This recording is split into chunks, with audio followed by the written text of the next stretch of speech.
Welcome to this inspiring story of love, sacrifice, and hope. Listen carefully as we share the journey of a son and his father, showing us how strength and kindness can change lives. My name is Tom. Today, I am a doctor who helps many people, but my story began far away. Not in a hospital, not in this city, and not with books, but under a metal roof in a small village. I was not born rich or strong or lucky, but I was never alone. My father could not read because he never went to school, but he taught me to stand up again and again. He sold vegetables in the market and worked every day, leaving before sunrise and coming home after dark. His hands were rough, his shirt was worn, and his face looked tired, but he never complained. He always smiled at me, even when he was in pain. Even when his shoes were wet and he had no rest, he never asked for help or thanks. He showed love through his work, without words. I remember my first day of school. My shoes were torn, and I held a notebook that had my brother's name in it before me. The cover was ripped, and the pages were thin. Other kids looked at my shoes, and some laughed, some pointed, and some whispered. I wanted to hide and run away.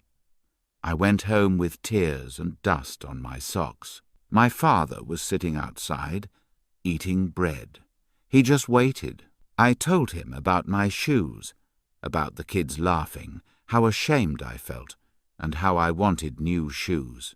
He looked at me, wiped my tears slowly, and told me something I will never forget. If you hold your head high, people do not see your shoes. They see your eyes. That night I sat alone, thinking about his words. I looked at my feet, then at the sky, and decided to stay strong. I would not feel small. I would not let shame win. I would not stop walking. I could not buy new shoes, but I could walk proud. I could study hard and dream big, even with old books, even with cold water, even when I was hungry. I would never give up. On school holidays, I helped my father. I carried baskets, stood by the cart, and called out prices. He could not read or write, but he never gave the wrong change. Some people were kind, but others laughed at him, calling him poor or slow. He heard them but stayed quiet, looking down and working hard. I saw his pain and his shame, and I saw his eyes turn red, but he never spoke a word. I felt something strong inside me, like a promise. I didn't want money or fame. I wanted the world to see him the way I did. He was not a fool or a failure. He was the strongest man I knew. At school, I read fast, wrote carefully, and studied late with a single candle on the table. My clothes smelled of smoke, my bag had holes, but my books were clean, and my mind was full. I never argued or skipped class. I always remembered his hands, his tired feet, and his kind face. He did not know how to read, but he gave me every chance, every moment, every hope. When I finished middle school, he smiled more. He bought me sweets, even though we had little money. He told the neighbors, "My son reads well." Then he went to bed early and woke before dawn again. He never said, "I'm proud," but he washed my shirt, fixed my pen, and packed my bread. He showed his love with actions, with silence, and with sacrifice. I saw that love every day without words. That was my world. That village with the metal roof, with a strong, quiet father. I had nothing else. But it was enough, because I had a reason. I had a goal. I wanted to learn, not just for myself, but for him, for all he lost and all he gave. When I was accepted to a high school in the city, a letter came with a stamp. I had always dreamed of medicine, but I kept that dream hidden. Now it was real. My father looked at the letter, kissed my head, and hugged me tight. He said, Go learn well." Then he went outside, looked at the sky, and I saw tears in his eyes for the first time. That night he showed me some old family papers and said, "This land is small, but it is ours. I will sell it to help you start." I begged him not to sell it because it was all we had, but he smiled and said, "You are all I have." He sold the land, paid my fees, bought my bus ticket, and blessed me. When I left, the sky was grey, the road was long, and my heart was heavy. I looked back and saw my village fading, his hand raised, and felt the cold wind. In the city, I felt lost. The streets were loud, the people rushed, and everything was new. I missed the quiet, his voice, our food, and his tea. But I remembered my promise. I remembered the market, his hands, and his lessons. I studied hard, worked late, cleaned rooms, and read on buses. Sometimes I cried alone from stress and pain. But I did not give up. After 5 difficult years, I wore a white coat, picked up my first stethoscope, and wrote my name. I sent him a letter with one word inside, "Doctor," and a small smile drawn under it. He never wrote back, but I knew he smiled and showed it to the neighbours. He didn't have to read it to feel proud, and I didn't need his words to feel his heart. The hospital was big and cold, with bright lights and clean air. I walked with my coat, books tight in my hands, smiled at strangers, and hid my fear. Other doctors were smart, gave quick orders, and acted proud. I stayed quiet, listened, took notes, and worked late. I saw pain daily, saw children cry, mothers fall, fathers wait. But I also saw hope in every small smile, in every soft word. I remembered my father's strong back, rough hands, and pure heart. I worked for the children who had no voice. After 2 more years, I finished my training and earned my badge. I could choose where to work, but my heart spoke and told me to go home to where it began. I packed my things, took a train, saw old hills, smelled the dust, and went back to my village. People clapped, cheered, and smiled. Children ran to me, asked questions, and called me doctor. My father stood quiet, his eyes full of tears. But he did not speak. I hugged him. He smelled like earth, smoke, and hard work. I told him I wanted to open a clinic once a week, free for everyone. He nodded slowly and pointed to a tree. "That is a good place."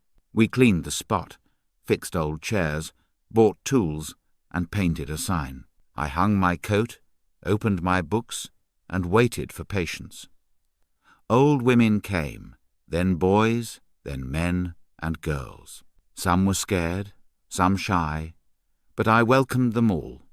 I gave them time, care, hope, and peace. They thanked me and smiled, and I felt so proud. Soon, more people came. They didn't just come for medicine, but for trust and kindness. One day, a boy came with no shoes and a deep cut, no money. He said sorry. I said, "You are safe."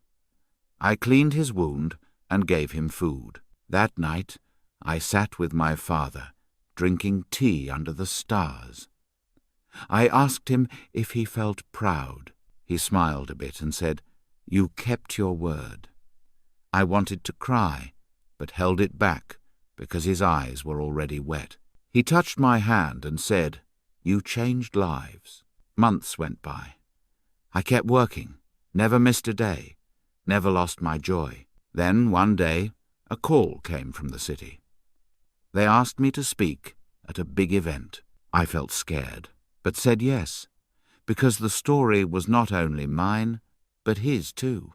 At the event, I stood under bright lights with many people watching. I told them my story, from the village mud to the hospital halls and back again. I told them, not all heroes wear coats. Some wear old clothes and carry baskets. I talked about my father who taught me what was true without ever using a book. People clapped loudly, and some even cried. They could see the love behind my words. I ended my speech by calling him to stand with me. He walked slowly, wearing old clothes, but he stood tall with proud eyes.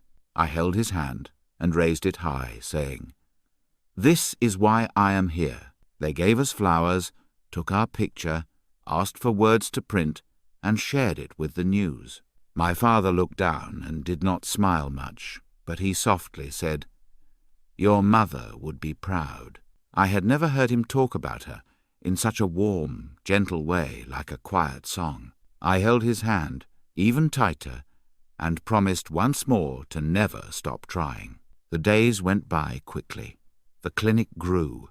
More people came, and their stories filled the air. Some brought sweets, some brought bread, and some just smiled and left a prayer. An old man arrived with hands that shook, saying, "I heard.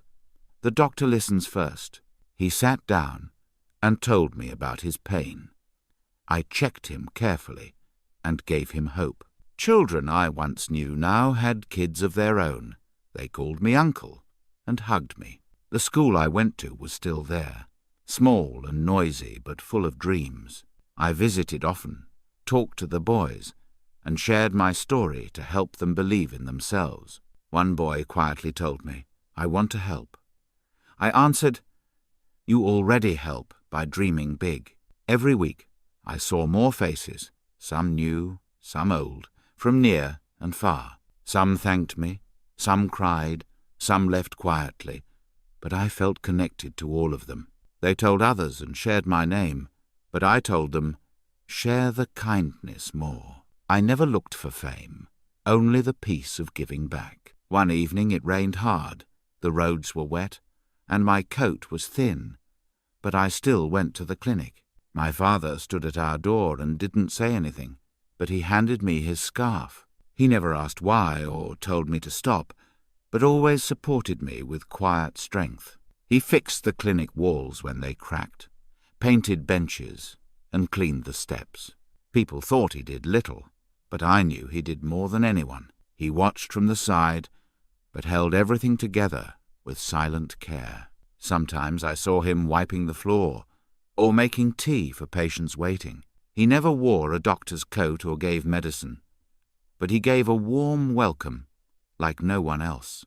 One day I found him sitting alone looking at the sky, his eyes still and deep. I sat beside him, staying quiet, then asked, "Do you miss her?" He nodded and spoke softly. "Every morning, when the tea boils slow." I didn't know what to say, so I just held his strong old hand. He told me stories I had never heard about when he was young, and his simple dreams. He wanted to learn, to read books, to travel, but life moved too quickly. He said, "But I got you," then smiled and added, "That is more than I ever hoped." I looked at him with tears in my eyes and said, "You gave me wings." That night, I wrote an article about fathers who give without asking. I sent it to a journal, and they answered quickly, saying they would print it because it touched their hearts. It was not about medicine or science, but about love, written honestly. It was the first time I wrote as a son, not a doctor, with my heart wide open. Then one morning bad news came. My father's face was paler than ever. He told me he was fine, but I could see his body was tired and weak. His steps were slow. I begged him to rest, but he only smiled and said, "Don't forget your patients. Wait." But that day, I closed the clinic and stayed home, sitting with him. We drank tea slowly, talked about the rain, and he told me again how I took my first steps, how I fell and cried, but stood up again with dusty knees. He said, "That is life, not about falling, but about rising every time." I later wrote those words on the clinic walls so others would see them and stay strong. After some weeks, he stayed in bed, looked at the roof, and softly said her name. He didn't want to go to a hospital and said, "My time is close." but my heart is full. I sat with him every day, read him stories, and told him jokes. He laughed gently, touched my face, and said, "You made it." Then he closed his eyes. The house was quiet, the chair still, the scarf folded, the tea cold. I buried him near our tree where birds sang, and the sun felt soft. People came from far away, brought flowers, shared memories, and cried like family. I stood there, holding his picture, and promised once more never to forget. Now I walk slowly on the same road, with his steps in mine, his voice in my head. Every child I help, I see a bit of him in their faces, in their smiles. I teach new doctors not only about medicine, but about seeing people as people. I tell them, read the heart before the chart and listen deeply. The clinic is still there, stronger than ever, fresh and full of hope. People come with their stories, and his scarf still hangs by the door. It reminds me who I am, where I came from, and why I care. And when the sun goes down, I light a candle and quietly whisper, "Thank you, Baba." The years moved slowly, the seasons changed, but his voice stayed in my mind. Each morning when I wake up, I hear him, not with words, but with love. He walks with me in quiet ways, through every room, through every street. Others may see only me, but I know I carry both of us. The clinic grew stronger. Its walls carried stories, its halls filled with hope instead of pain. One boy came once with broken shoes, looking tired but with a fire in his eyes. He reminded me of myself long ago, standing small but dreaming big. I gave him books, time, and faith, just like my father gave to me. A girl came one day. Her voice was quiet. She wanted to quit and leave school. I sat with her and spoke gently, telling her, "You are more than what they say." She smiled a bit, wiped her tears, and walked out with her head high. That night I cried, not from sadness, but from pride, because I had helped her. I began writing short letters every day to my younger self, to stay strong. I wrote about fear, about shame, about how light can still find a way through. I shared these letters with students who felt lost and with tired people, and they wrote back. They told me, "We needed this." And I answered, "I needed it too, long ago." One day, I was invited to speak at a school for children from poor families. I stood in front of them, held my scarf, and told my story from beginning to end. I said, "Being poor is not shameful, but forgetting kindness is." They clapped hard, some cried, and I saw hope shining in their eyes. Later, I sat in my small room, looking at old photos, touching the frame. There was his face, calm and quiet, his eyes kind, his hands strong. I whispered softly, "You are still here," and smiled like a young boy. I knew he had never left. He lived on in what I did. The city had changed. The lights grew brighter, but I stayed close to where I came from. I visited schools, built libraries, and opened doors that were once closed. I told the story of a man unknown who gave everything so his son could rise. Some cried when they heard it, others nodded, but everyone agreed he was a hero. One evening, soft rain fell. I walked slowly to the same tree. The birds still sang, the wind was cool, and I stood quietly by his grave. I gave my thanks, not with tears, but with stories that made me proud. I said, "I did it, Baba," and added, "I am still doing it for you." That week, I got a call from the country's leader.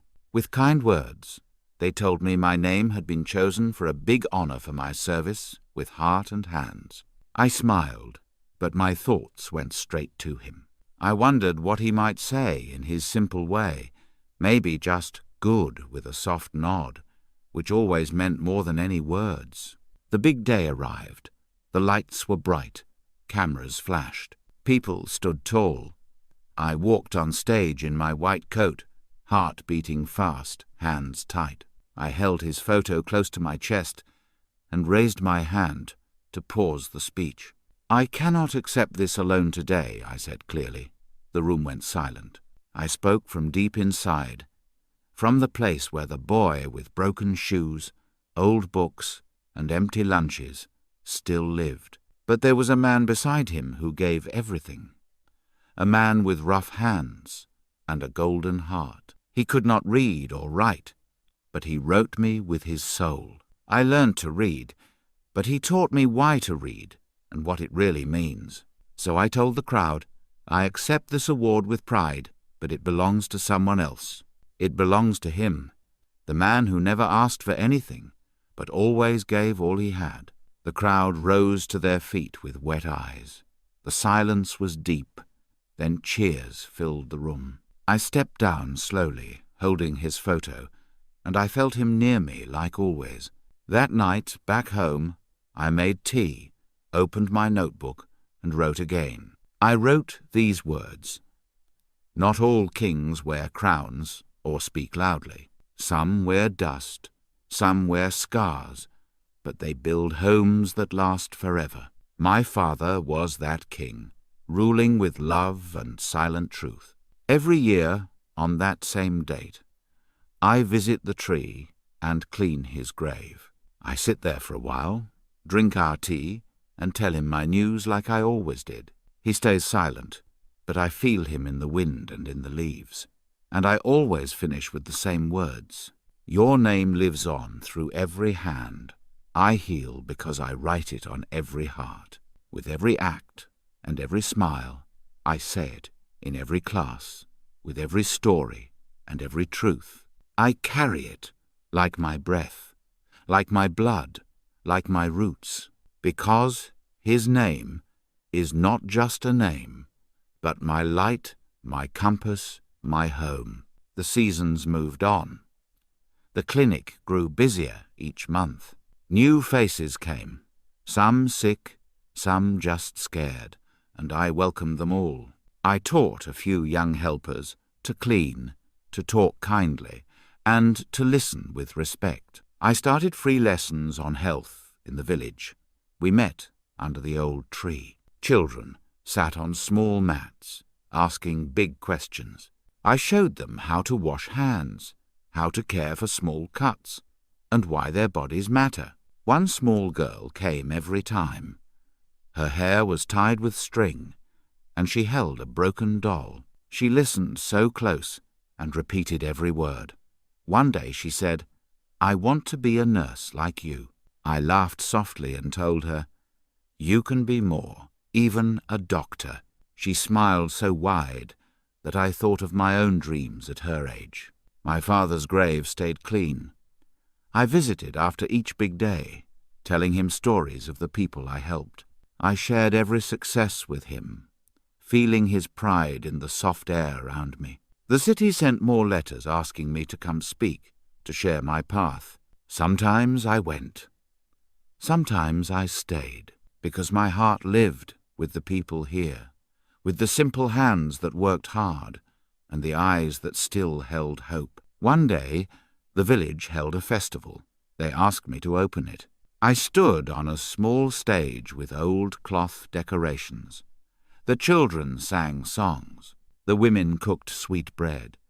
I saw the faces of people who once could not stand straight, now dancing and laughing. That day I realized the gift my father gave me was not only knowledge, but the courage to stand tall, even when the ground was low. At night, I sat alone with tea, writing in my book. I wrote about healing, but also about kindness, about how true care starts in the heart. Years will keep coming, and my hair will turn grey, but I will still be here, teaching, healing, giving, just as he taught me. And when my own time comes, I hope someone will stand under the tree, tell my story, and say, "He carried his father's name with love." Some years passed, and the small clinic became a bigger place. We added more chairs, more beds, and even a tiny room for mothers and babies. A nurse from the city came to help. Her name was Mira. She was smart, kind, and quick to learn. She treated every patient like family. One day, Mira asked me, "Why do you stay here when you could earn more far away?" I looked at the hills, at the fields, at the simple roads, and I said, "Because here my heart has roots." She nodded, and from then on she stayed, too. Together we trained new helpers. Some were just 16, some older, but all had kind hearts. We taught them to see every person with respect, no matter how poor, no matter how dirty, because all pain deserves care. Sometimes the work was heavy. There were days of sickness spreading fast, children with fevers, mothers crying, fathers silent in worry. But no one left alone. I stayed late, Mira stayed late, and we held hands with people until they felt safe. My father's scarf still hung near the door. Each morning I touched it, a small promise to do my best. The little girl with the doll, she grew older. She came back one day with a clean school uniform and a big book in her hand. "Doctor," she said, "I passed my exams. I want to study nursing." My eyes filled with tears. I told her, "You made me proud." Slowly, the village changed. Fewer children were sick. More mothers lived through childbirth. More fathers returned to their fields with strength. The school added new classes. They asked me to teach simple health lessons once a month. I agreed with joy. One evening, the village held a celebration for me. I tried to say no, but they insisted. They gave me a small medal made of wood and wrote hope on it. I held it in my hands and felt my father's voice in my heart. I went home that night and sat alone. I wrote in my notebook again. "Baba," I wrote, "I am still trying. I am still carrying your name." The next morning, I woke up early and went to see the children at school. They were learning math and reading stories. When I entered, they stood up and smiled. Their teacher invited me to talk. I told them about my own days in school, about torn shoes, about old books, about a father who never read but taught me more than any book. Some children listened with wide eyes, some laughed softly, but all of them understood one thing, that hope is stronger than money. After class, one boy came to me. His name was Arif. He had big dreams, but he felt afraid. "Doctor," he said, "can I ever be like you?" I knelt down and looked him in the eyes. "Yes," I said, "if you keep going, if you keep your heart kind, you can be even greater." He smiled and ran to play with friends. I watched him, and I saw myself at his age full of questions, full of fears, but never giving up. Back at the clinic, more people came every week. Mira and I worked side by side. We shared stories of our past, stories of our dreams. We talked about maybe opening another clinic one day, in another village that needed help. One afternoon, I sat under the tree by my father's grave. The wind was cool, the sun was soft. I closed my eyes and felt peace. I told him everything about the kids, the patients, the new nurse, and the medal. I said, "Baba, your love did all this." As I left, I felt lighter, like I had spoken with him for real. Life kept going. There were sad days when we lost a patient, happy days when a baby took its first breath. But no matter what, I stayed true to my promise, to heal, to help, to teach, to lift every person with respect. Years may pass, the world may change, but I will keep telling his story. His name is with me in every smile I see, in every hand I hold, in every heart I mend. 1 year later, the clinic grew bigger. We had more helpers, some young, some older, but all ready to learn. I trained them to be gentle, to listen first, and to treat everyone with the same respect. Mira helped to teach the women in the village about health. She showed them how to care for their babies, how to eat better, how to stay safe. They thanked her with flowers and fresh bread. One evening, I stood outside the clinic. The sunset was red and soft. I remembered the nights I studied under a candle, the times my father came home tired but smiling, the words he spoke that still lived in me. Sometimes I still missed him so much that it hurt, but I felt him near, in the good work I did, in the kindness I tried to give. On my birthday, the village surprised me. They made a small cake and brought it to the clinic. They sang for me, and I felt tears come to my eyes. I spoke to them. I said, "This is not my birthday alone. This is for all of us, for every person who helped, for every patient who trusted." They clapped and cheered. That night, I went home and wrote in my notebook, "We are never alone if we carry love." Time moved on. New children were born. Some grew healthy, some needed help, but I stayed with them. One day, a letter arrived from the city hospital. They asked me to come back and teach young doctors. I thought for a long time. My heart wanted to stay in the village, but I also wanted to help more people learn. I decided to do both. I would work in the city some days and return to the village the rest of the week. My father's dream was not only for me to rise, but to lift others too. I promised I would. So I started teaching in the city hospital. The young doctors listened to my lessons. I told them about medicine, but also about respect, about how to see each patient as a person. Some of them were shocked to hear my story about my father, about the small village, about the broken shoes, but they learned from it. They asked me questions and thanked me after class. Every Friday, I took the train back home. I opened the clinic under the same tree with the same warm smile. People still came, old and new. They brought stories and small gifts, and I gave them hope and care. One evening, after a long day, I sat by my father's grave. I poured him a cup of tea like before. I told him the news, that I was now teaching many new doctors. I told him that our dream had grown bigger than I ever imagined. I looked at the sky and felt him close, like he was saying, "Good, my son."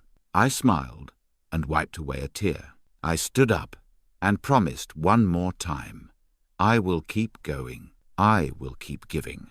I will keep carrying your name." Then I walked back to the clinic, where lights were on, where children played, where laughter lived. And I knew in my heart this was the ending he had always hoped for. A life of service, a life of love, a life that made his silent dreams come true. If this story touched your heart, please like, share, and subscribe to our channel for more powerful stories. Leave a comment with your thoughts, and remember to spread kindness in your own way today.